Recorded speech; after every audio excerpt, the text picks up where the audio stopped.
നമസ്കാരം പ്രവാസി മലയാളിയിലേക്ക് സ്വാഗതം. പ്രവാസികളുടെ ശ്രദ്ധയ്ക്ക് നിങ്ങളുടെ മക്കൾ ഏത് നിമിഷവും അപകടത്തിൽപ്പെടാം. അത്തരത്തിലൊരു വാർത്തയാണ് ഇപ്പോൾ ഏവരെയും ഞെട്ടിച്ചു പുറത്തുവരുന്നത്. ബ്ലൂ വെയിൽ എന്ന ആളെ കൊല്ലി ഗെയിമിനെ പറ്റി എല്ലാവർക്കും അറിയാവുന്ന കാര്യമാണ്. ഇതേപോലെ മറ്റൊരു ഗെയിമും കൂടി ഇപ്പോൾ കുട്ടികളെ അപകടത്തിലേക്ക് തള്ളിയിടാൻ പ്രചരിച്ചിരിക്കുകയാണ്.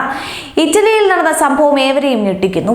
കെട്ടിടത്തിന് 10ാം നിലയിൽ നിന്ന് ചാടി 11കാരൻ ജീവനൊടുക്കിയ സംഭവത്തിന് പിന്നിലുള്ളതും ഒരു ഗെയിമാണ്, ആളെ കൊല്ലുന്ന ഗെയിം. ബ്ലൂ വെയിലിന് സമാനമായ ആത്മഹത്യാ ഗെയിം കളിച്ച് ഇറ്റലിയിൽ 11കാരൻ ജീവനൊടുക്കി. ഇറ്റലിയിലെ നെപ്സലിലാണ് സംഭവം. കെട്ടിടത്തിന്റെ 10ാം നിലയിലെ ജനലിൽ നിന്ന് ചാടിയാണ് കുട്ടി ആത്മഹത്യ ചെയ്തത്. തൊപ്പി അണിഞ്ഞ കറുത്ത മനുഷ്യനെ എനിക്ക് പിന്തുടരണമെന്ന് മാതാപിതാക്കൾക്ക് അവസാന സന്ദേശം എഴുതി വെച്ച ശേഷമാണ് കുട്ടി ജീവനൊടുക്കിയത്. അച്ഛനെയും അമ്മയെയും സ്നേഹിക്കുന്നു, സമയമില്ലെന്നും തന്നോട് ക്ഷമിക്കണമെന്നും കുട്ടി ആത്മഹത്യാക്കുറിപ്പിൽ വ്യക്തമാക്കുന്നു. ഓൺലൈനിൽ ഭീതികരമായ വെല്ലുവിളികളുമായി എത്തുന്ന സാങ്കല്പിക കഥാപാത്രമായ ജോനാഥൻ ഗലിൻഡോയെയാണ് കുട്ടി ഉദ്ദേശിച്ചതെന്നാണ് പോലീസിന്റെ വിലയിരുത്തൽ.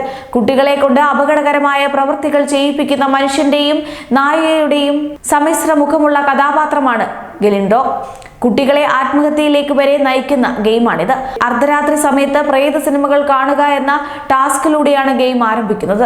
പതിയെ പതിയെ കളിക്കാരെ സ്വയം മുറിവേൽപ്പിക്കാൻ പ്രേരിപ്പിക്കുന്ന തലത്തിലേക്ക് ഗെയിം മാറും. പിന്നീട് ഈ ഗെയിം ആത്മഹത്യയിലേക്ക് വരെ കുട്ടികളെ എത്തിക്കുന്നു. ഏതായാലും മക്കൾ മൊബൈൽ ഫോൺ ഉപയോഗിക്കുമ്പോൾ മാതാപിതാക്കൾ സൂക്ഷിക്കുക. വലിയ അപകടങ്ങളിലേക്ക് തള്ളിവിടുന്നത് തടയാൻ വേണ്ടിയാണ്.